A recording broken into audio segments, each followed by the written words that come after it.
और झारखंड में मैया सम्मान को लेकर अभी तक तिथि तय नहीं हुई है कि अब अगली जो किश्त है वो कब तक आएगी।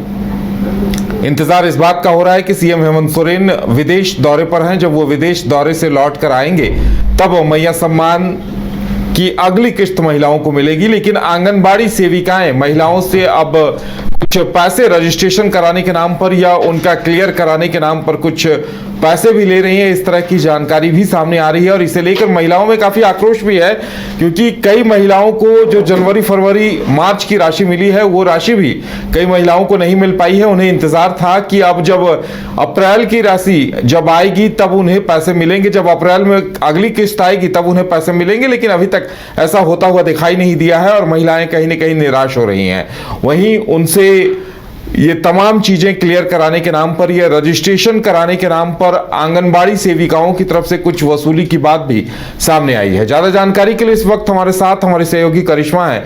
करिश्मा, मैया सम्मान को लेकर क्या कुछ अपडेट आ रहा है?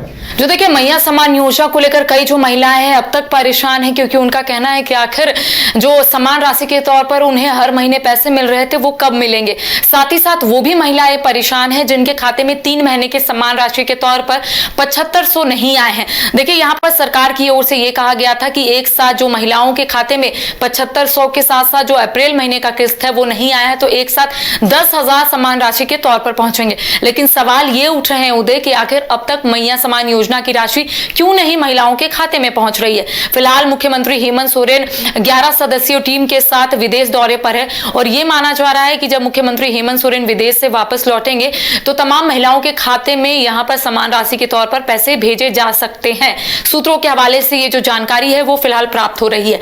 कई जो महिलाएं हैं उनकी ओर से ये भी शिकायत मिल रही थी उदय कि वो आंगनबाड़ी जा रही हैं और आंगनबाड़ी में पैसे वसूली जो है वो शुरू हो गया, यानी कि कई महिलाओं से पैसे वसूले गए हैं ये कहकर कि उन्हें पैसे जल्द मिल जाएंगे। जो डॉक्यूमेंट अधूरा है, जो डॉक्यूमेंट पूरा नहीं किया गया है या फिर उस कारण से इनका जो पैसा है वो रोक दिया गया है, तो इन तमाम कारणों को बोलकर या फिर कह सकते हैं कि ये चीजों का हवाला देकर जो आंगनबाड़ी में लोग कार्यरत है वो लोग पैसे ले रहे हैं महिलाओं से। महिलाएं लगातार शिकायत कर रही है। इसके साथ ही कई जो महिलाएं हैं वो सीधा अंचल कार्यालय जा रही हैं। उनका कहना है कि शायद उनका कोई जो डॉक्यूमेंटेशन है या फिर जो डॉक्यूमेंट है वो अधूरा रह गया है, तो उन्हें अपडेट कराने या फिर उन्हें जमा कराने के लिए पहुंच रही है। एक लंबी कतार जो है वो अंचल कार्यालय में देखी जा रही है। लेकिन सवाल ये उठ रहे हैं क्योंकि हर एक मुमकिन कोशिश जो है वो यहाँ पर की जा रही है। इससे पहले शिविर का आयोजन किया गया था अधिकारियों की ओर से, क्योंकि जो महिलाएं लगातार शिकायत कर रही थी उन शिकायतों को कैसे दूर किया जाए, उनकी जो समस्या है जो लगातार उठ रही है उसका कैसे निदान किया जाए, हर मुमकिन कोशिश की जा रही है। इस बीच टोल फ्री नंबर भी जारी किया जाता है। हालांकि टोल फ्री नंबर को भी लेकर कई जो महिलाएं हैं अलग अलग जिलों से ये शिकायत करती हुई नजर आ रही है कि टोल फ्री नंबर पर कॉल नहीं लगता है। तो देखिए, यहाँ पर महिलाओं का स्पष्ट तौर पर यही कहना है कि आखिर किस तरीके से यहाँ पर उनकी समस्या का निदान होगा। करिश्मा, देखिए ये सेवा पूरी तरह से निःशुल्क है। ये जो सत्यापन की प्रक्रिया है यह आंगनबाड़ी सेविकाओं का अंचल की ड्यूटी है, लेकिन उसके नाम पर अगर 100 से 500 रुपए वसूली की जा रही है तो आप समझ सकती हैं कि लाखों लाख महिलाएं हैं एक एक अंचल में, कितनी बड़ी रकम अवैध वसूली के तौर पर सामने आएगी। जो देखिए, अवैध वसूली ही इसको हम कह सकते हैं उदय, क्योंकि कई जो महिलाएं हैं जिनसे मैंने खुद बातचीत की है तो उनका कहना है कि उन्हें ये कहा जा रहा है जब वो आंगनबाड़ी जा रही है या फिर कई जो महिलाएं हैं जो अंचल कार्यालय जा रही हैं तो उनका कहना है कि वहां पर उनसे पैसे का डिमांड किया जा रहा है कि इतने पैसे दो तब तुम्हारा जो काम है वो पूरा हो जाएगा। लेकिन महिलाओं का कहना है कि ना तो काम पूरा हो रहा है, सिर्फ पैसे जो है वो लिए जा रहे हैं अलग अलग कारण बताकर। देखिए, आपने सही कहा कि अंचल कार्यालय के साथ साथ आंगनबाड़ी का ये काम है, निःशुल्क काम है और ऐसे में महिलाओं से पैसे लिए जा रहे हैं तो ये अपने आप में बहुत बड़ी बात है। देखिए, अधिकारियों की ओर से लगातार ये समझाने की कोशिश की जा रही है कि जो महिलाएं हैं वो परेशान ना हो, सरकार की ओर से जो पैसे आ रहे हैं वो जरूर उनके खाते में पहुंचेंगे। इनफैक्ट आपने सुना होगा कि मुख्यमंत्री हेमंत सोरेन ने कहा था कि ये जो योजना है वो चलेगी, ये रुकेगी नहीं। जो महिलाओं को लगातार सरकार मदद पहुंचा रही है उन तक मदद जो है वो ऐसे ही पहुंचाया जाएगा सरकार की ओर से।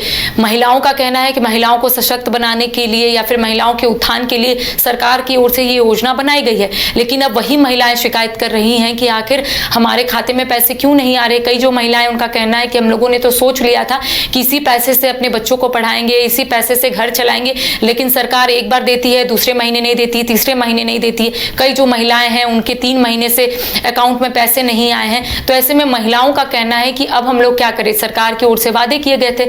अब देखिए सवाल ये उठ रहे हैं कि आंगनबाड़ी की ओर से पैसे क्यों लिए जा रहे हैं, अंचल कार्यालय पहुंच रही हैं तो वहां पर क्यों उन लोगों को उतनी देर खड़े करवा दिए जा रहे हैं। कई सवाल उठ रहे हैं, शिकायत लगातार उठ रही है, लेकिन जो निदान है, जो समस्या उठ रही है, जो समस्या का निदान होना चाहिए, वो क्यों नहीं हो रहा है, ये सबसे बड़ा सवाल है उदय जी। चलिए करिश्मा, हमारे साथ जुड़ने के लिए और तमाम जानकारी देने के लिए आपका बहुत बहुत धन्यवाद। तो देखने वाली बात यह होगी कि अब सरकार की तरफ से, अधिकारियों की तरफ से इस पर क्या एक्शन लिया जाता है और जो अवैध वसूली की जा रही है उसे लेकर क्या सूचना जारी की जाती है, क्योंकि यह पूरी तरह से गैरकानूनी है और अगर वाकई में ऐसा हो रहा है तो दोषी आंगनबाड़ी सेविकाओं पर कार्रवाई भी होनी चाहिए।